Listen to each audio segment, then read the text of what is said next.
It's Wednesday, April 10. In the headlines, $150 million in emergency funding for drought-affected areas. In business news, a new tourism strategy for Jamaica. Regionally, Antigua and Barbuda is planning a 3-day cannabis festival. And in sports, Tamar Joseph being considered for the T20 World Cup. This is the news on PBC Jamaica. I'm Simone Absalom Gale.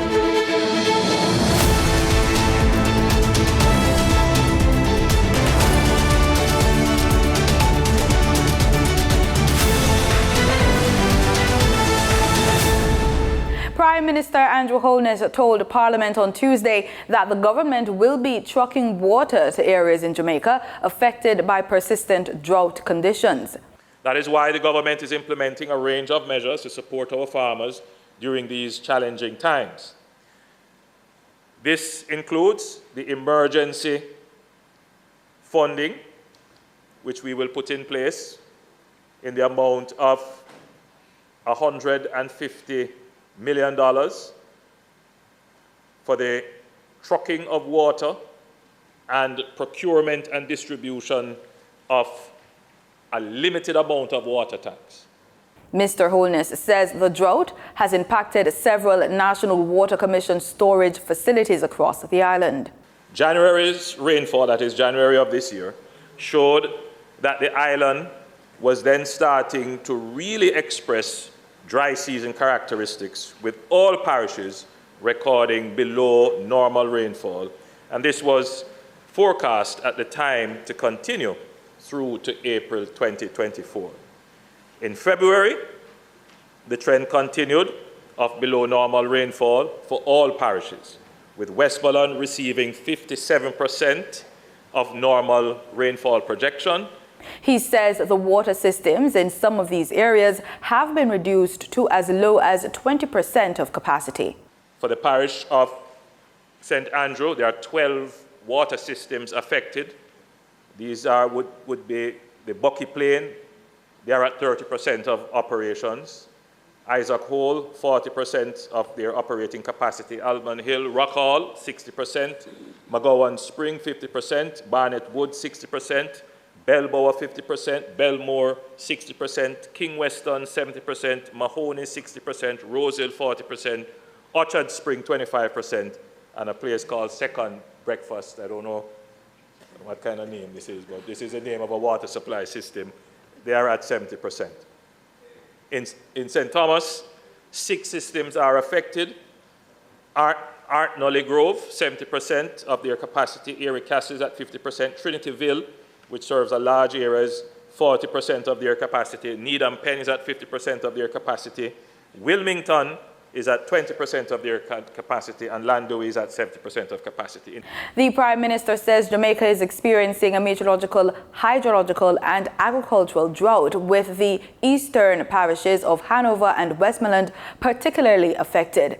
He explains that a meteorological drought happens when dry weather patterns dominate an area, usually after many months of meteorological drought, and agricultural droughts happen when crops become affected.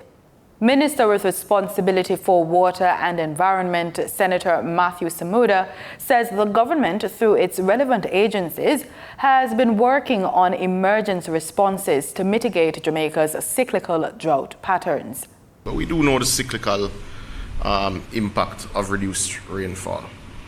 But I think we have to contemplate drought in the context of the work that we have done, because it shows a clear path to developing resilience and to ensuring that the impact of future droughts continues to get less and less as we build out our infrastructure in the country. Senator Samuda was speaking at Wednesday's post-cabinet press brief. Minister of Labour and Social Security Pernell Charles Jr. has committed to improve the selection process and to better prepare candidates for the Overseas Employment Program, better known as the Farm Work Program. Jamaica supplies workers under the program to the United States and Canada. In the case of the United States, there are now more than 88 countries that supply workers to agricultural employers. So, Mr. Speaker, this means that Jamaica must therefore take very active steps to grow our program and secure our competitive edge. He says some employers expressed disappointment about the number of workers going AWOL, that's absent without official leave. Minister Charles Jr. explains that apart from jeopardizing the program, this also results in high business costs to employers. We will therefore be introducing a range of strategies to do so in order to boost the program. These include building the capacity and employability skills of workers through human resource development and training, improving service delivery to both workers and employers through the ministry and through our liaison service, and strengthening of the capacity of the program to satisfy the needs of our workers as well as our employers.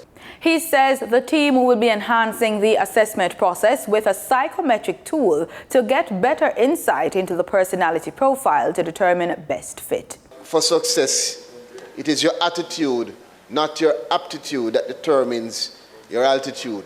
And we have discussed it several times, and we got the support of colleagues on the other side in terms of introducing tools that will allow for us to have best fit and suitability for persons to also be better informed of what they're going to in terms of work. He's encouraging parliamentarians to conduct their own screening and to select suitable candidates. Interested persons must satisfy the following requirements. They should be 21 to 45 years of age, literate, hold a valid Jamaican passport, must have NIS and TRN, have no criminal record. They must be able to work long hours and to perform work that is physically demanding. They must have experience in farming and preferably registered with RADA. Never have been previously disqualified from participating in any of the ministry's overseas employment programs due to medical or any other reason. Not have been deported from any country. He also spoke of an online event to further his cause. The new chairman of the Finance Committee at the Kingston and St. Andrew Municipal Corporation, KSAMC, Dennis Gordon, says he intends to request an audit into the operations of the municipality. The matter came up at Tuesday's council meeting in downtown Kingston. It was the first sitting of the council following the February 26 local government elections. Former Kingston Mayor Delroy Williams has labeled the plans for the request as a distraction. Meanwhile, the Mayor of Kingston, Councillor Andrew Swaby, says going forward he will be practicing a bipartisan approach to decision-making that will best serve the citizens of Kingston and St. Andrew. I have to make sure, as sitting in the chair, I conduct myself in a way to make sure I earn the respect from both sides. And I'll try my best, and sometimes I'll get it wrong, but I'll try my best to conduct the meeting in a way to garner the support of both sides. With 20 councillors each, the KSAMC is evenly split between the Jamaica Labour Party and the opposition People's National Party. However, the mayor was selected from the PMP's slate of representatives by virtue of the party winning the popular vote. The Grace Kennedy Foundation has published a book dedicated to its founder titled James Jimmy Solomon, His Thoughts, Ideas and Perspectives. The book was launched recently at Jamaica College Auditorium. Mr. Solomon was a renowned and highly respected leader in the industry, academia, public advocacy and philanthropy. He was also a senior executive with Grace Kennedy and the founding chairman of Grace and Staff Community Development Foundation. Jimmy personally tutored many of the students at the Homework Center on Tower Street in various subjects, primarily principles of business. He mentored teenagers, raised funds, and served as chair for many, many years. He was always seeking additional ways to prepare the community's youth for a better life, and perhaps a jewel in the crown was the establishment in December 2014 of the STEM Center on Water Lane. Daddy put a lot of effort into writing his articles, both for the Observer and for public opinion. He was very proud of his articles, and the content always reflected his intellect, his passion, and his deep thought. I would like to thank the Grace Kennedy Foundation for making this book a reality, and it's fitting because, as you all heard, Daddy devoted his working life to Grace Kennedy, but he devoted his heart and soul to both foundations and was extremely proud of the work that they did. The book includes over 100 insightful and thought-provoking articles and essays. It presents critical thoughts, ideas, and perspectives on a diverse but interconnected range of topics on Jamaican society and the region. He was a true regionalist who played a significant role in developing the Caribbean Chamber of Commerce. He had a very practical approach to trade, and he advocated for the purchase of a cargo vessel that would serve the trading needs of the Caribbean. It's not too late. There's never a wrong time to do the right thing. He didn't think that we did enough for addressing the problem of low productivity in Jamaica. Jimmy was a big person on the need for training and exposing our labor force to international best practices. Time now for the Business Report with Denise Williams.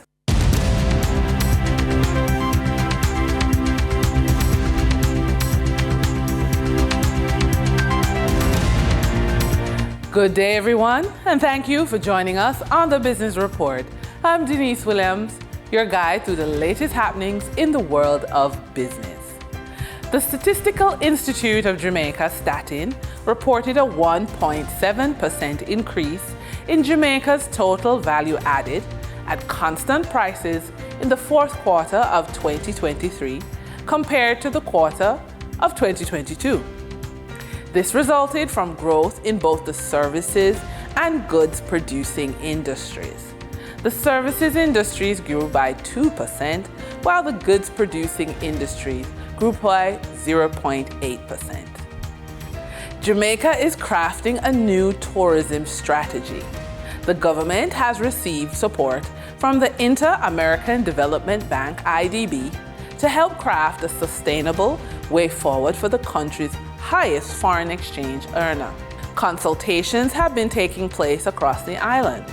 The move is significant for the IDB as it highlights the bank's dedication to crafting a resilient and forward-thinking sustainable plan for Jamaica with tangible improvement to lives. Tourism Minister Ed Bartlett said the new direction will take Jamaica into the evolving future of tourism. During trading on April 9, 2024, the top three advancing stocks covered the finance, transportation, and energy sectors on the Jamaica Stock Exchange.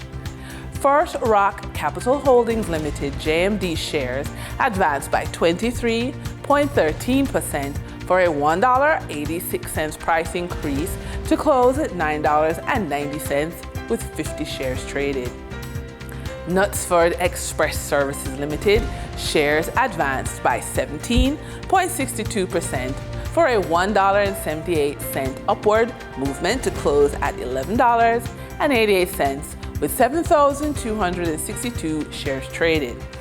MP Caribbean Clean Energy Limited US dollar shares advanced by 14.81% for 8 cents, slight improvement to close at 62 cents with 15 shares traded. On the declining stocks that traders experienced on April 9, 2024, the top three losers covered the investment, microfinance, and food distribution sectors. QWI Investments Limited declined by 11.39% for a 9 cents price decline to close at 70 cents with 880,565 shares traded. Access Financial Services Limited declined by 9.38% for a $2.05 drop in price to close at $19.81 with 50,337 shares traded.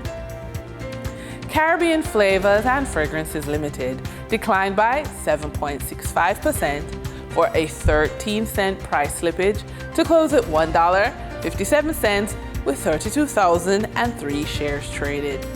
Over on the Twin Island Republic of Trinidad and Tobago Stock Exchange, trading on April 9, 2024, registered a volume of 200,499 shares crossing the floor of the exchange, valued at TT $4,359,884. Massey Holdings Limited was the volume leader with 67,880 shares, changing hands for a value of $297,101.05 Trinidad and Tobago dollars, followed by Grace Kennedy Limited with a volume of 37,000 shares being traded for $150,590 Trinidad and Tobago dollars. Moving from the money moves of investors, executives, and companies, we turn to the Forex market. On April 9, 2024, the Bank of Jamaica reported that US $77.9 million was bought from Forex traders, while US $66.2 million was sold to Forex traders. Buying directly from the Bank of Jamaica, foreign currency traders sold the US dollar for $155.74 and bought US dollars for $154.10. The difference between the buy and sell rate was $1.64, which represents a profit for Forex traders for every US dollar traded. Canadian Forex traders earned a trading profit of $1.43 from transactions at the Bank of Jamaica. The Canadian dollar was sold at $114.88 and bought for $113.45. For traders looking at the British pound, they pocketed a profit of $6.16, selling it for $196.57 and buying it for $190.41. For our credit report tip of the day, we encourage you to manage your debt wisely. Assess your current debt obligations and develop a strategic plan to manage them effectively. Prioritize paying off high-interest debts while maintaining timely payments on all accounts. Your credit report provides valuable insights into your outstanding balances, payment history, credit utilization ratio, and this empowers you to make informed decisions to reduce your debt and boost your credit worthiness. And with that, we wrap up today's business report. I'm Denise Williams. Appreciate your company. Stay well informed, stay ahead of the curve. Until our next update, take care. In regional news, in Antigua and Barbuda, stakeholders are hard at work to ensure that the Caribbean Cannabis Wadadi Festival 2024 is an educational and enlightening experience.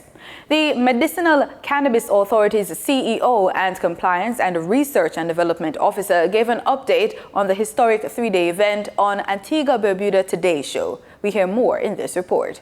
April 19 to 21 will see the staging of a historic conference on cannabis use in Antigua Barbuda. The Medicinal Cannabis Authority is leading the charge for what's expected to be an educational experience when Caribbean Cannabis Wadadi Festival 2024 takes flight. The authority's Compliance, Research and Development Officer Casey Maxwell Roberts outlines the first day's conference will see major players gather to share and learn. It takes place on Friday, April 19 from 9 to 5 at the Johnny St. Louis Finance and Conference Center. There will be various groups represented. Of course, we'll have the 5 Rastafari mansions there, along with persons from the doctors, pharmaceutical persons, enforcement, customs, so a wide array of persons that we want to be a part of the entire discussion. Interested participants are urged to pre-register by calling the authority's Friars Hill Road headquarters. The second day will give the general public an opportunity to see cannabis take center stage in the worship experience of the Ethiopian Black Congress, otherwise called Bobo Shanti. Maxwell Roberts explains. So they will be sharing that experience with the public, persons who want to see how they worship, because that's not something that you can just see off the top of your hat. So it starts at 6 with that, and then from 1 o'clock you will have selling of food, you will have persons from the Ministry of Agriculture, you will have all the other mansions displaying their lifestyle, either by pictures, their music, dancing, singing. On day 3, the public will be invited to join the 5 Rastafari mansions for an enriching cultural experience.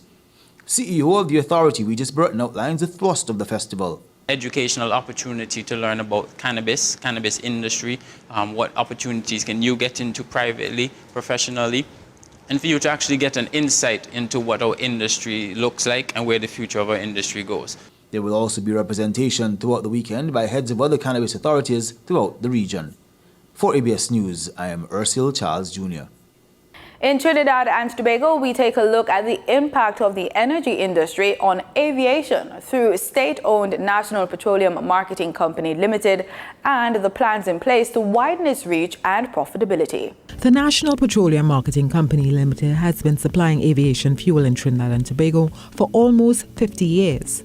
General Manager of the company's Marine and Aviation Fuel Department, Chester Beepot, says the company already supplies to the region and plans to evolve. In terms of Airports Authority, as recently as last week, they have invited us to participate in a conference and facilitate part of the conference so that we are again attracting airlines to the area. Now, the aviation industry globally is in a state of transition, so that all airlines are also looking at alternative fuels and all these different options available. He says customs, immigration, landing taxes and more all impact NP's aviation business. We have been meeting with them as recently as earlier this year regarding, what are our plans going forward for improving the service in aviation and also availability and pricing of fuel, which thus far has settled down based upon Paria being able to secure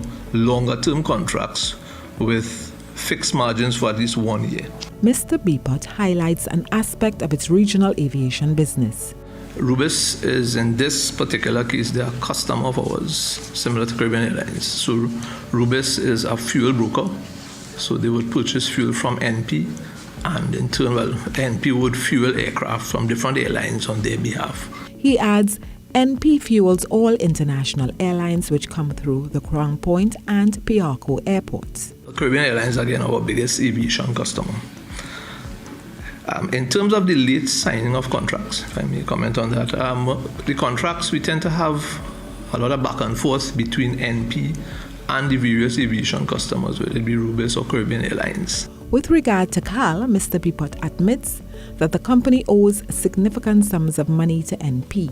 Currently, Caribbean Airlines does owe us. We follow up with them. They would basically pay us. How much they owe you? At the last count, it was the total balance was 15 million. Of that, 5 or 6 million would have been overdue.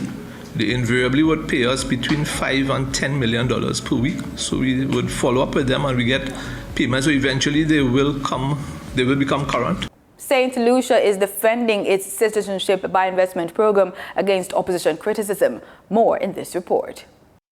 The peer administration is defending St. Lucia's Citizenship by Investment program, CIP, while pushing for modifications to the regional agreement, according to Deputy Prime Minister Ernest Hilaire.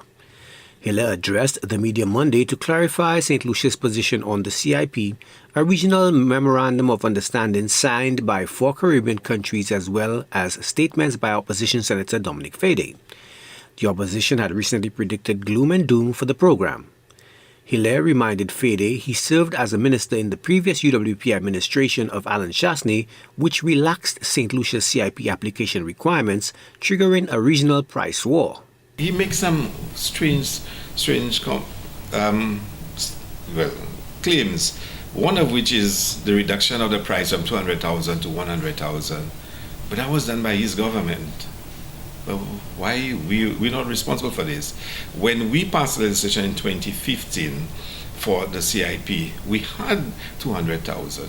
We had an annual limit of 500. We had a net worth of $3 million. We had those in place. They removed it. They reduced the prices to bring it in line with the other islands. And then to claim that we are the ones who reduce the price. But how could you be part of a government? You reduce the price. We went to Parliament. We had a parliamentary debate on it and boldly post and send a statement to an outlet, media outlet, saying that it was this government that did it. He spoke about, the Russia, and St. Lucia was the last to put sanctions on Russian applications, but that's not true. Hilaire refuted claims that St. Lucia's CIP will negatively impact its visa-free access to Europe. He pointed out that St. Lucia adheres to all agreement provisions except for a recent price increase. And let me just repeat our position on the MOA. Every provision of the MOA, St. Lucia supports except one. The provisions of the MOA, we've already implemented them. Some of them are in our legislation. They're not a non-binding agreement. They are provided by law. In sports, we're on the pitch with cricket. Budding fast bowling talent Shamar Joseph will be considered for the West Indies selection for the World T20, which the Caribbean co-hosts alongside the United States of America from June 1 to June 29. Several former players and pundits have called for Joseph's selection to the squad despite his limited experience in the shortest format. Joseph has only played 2 List A and 2 T20 matches and is yet to feature for Lucknow Super Giants in the ongoing Indian Premier League. In his debut series in Australia early last year, Joseph burst onto the scenes, picking up 5 wickets in his maiden test in Adelaide. He followed up that with a magical display in Brisbane, where he bowled with a broken toe, as the pacer claimed 7 for 68 to help West Indies record a first test win in Australia in 27 years. Speaking Monday at a press conference organised by Cricket West Indies in Barbados, Sammy reiterated that with just 1 to 2 spots open, Joseph would be a candidate. You mentioned guys like Shamar Joseph, who I really hope he gets to play in the IPL, in spite of his exploits in the Test series. Again, we speak of processes and the exposure. And the guys that we've given those opportunities over the last year, especially from a bowling standpoint, in which to perform and book the name for that World Cup squad. Shamar brings the pace element. What we watched in Australia, he was very consistent in his line and length, which resulted in wickets, and it's something for 24 balls in different stages of the game that we are looking for. Ideally, Test cricket and T20 cricket it brings 2 different dimensions. And understanding, I'm not really one who look at the hype without the substance. Is still overrated. According to the former player who captained West Indies to 2 World T20 titles, Joseph brings the element of pace to the table. Consistent line and length has worked for Joseph in red ball cricket, and according to Sammy, it's something for 24 balls in the different game stages that you're looking for. But again, I'm not taking anything away from Shamar. His quality is one of the brightest prospects we've had in a while, especially as a bowler. And I'm pretty sure Desi will allow me to say that he's in contention. But again, it will be a collective decision in the end, which of those fast bowlers will make it into the World Cup team. But I do hope that I get to see enough that will allow me to make a fair assessment, or give me a fair assessment of the skill set of Mr. Joseph in the T20 format. The cutoff date for submitting teams for the World T20, as set by the International Cricket Council, is May 1st. However, every team has the option of making 1 change to the initial squad until May 25. West Indies have an A-team tour to Nepal from April 27 to May 5th, but it's unclear whether players who are in IPL but not actively engaged would be in the squad. The league stage of the IPL ends May 19th, while the final is on May 24th. More so, West Indies will host South Africa in Jamaica for T20 internationals on the heels of the World T20 as further part of preparation to become the first host territory to win the World T20. For the newsroom, Hakim Green. And that's the news on PBCJ. You can follow us on our social media platforms at PBCJamaica. Thank you so much for watching.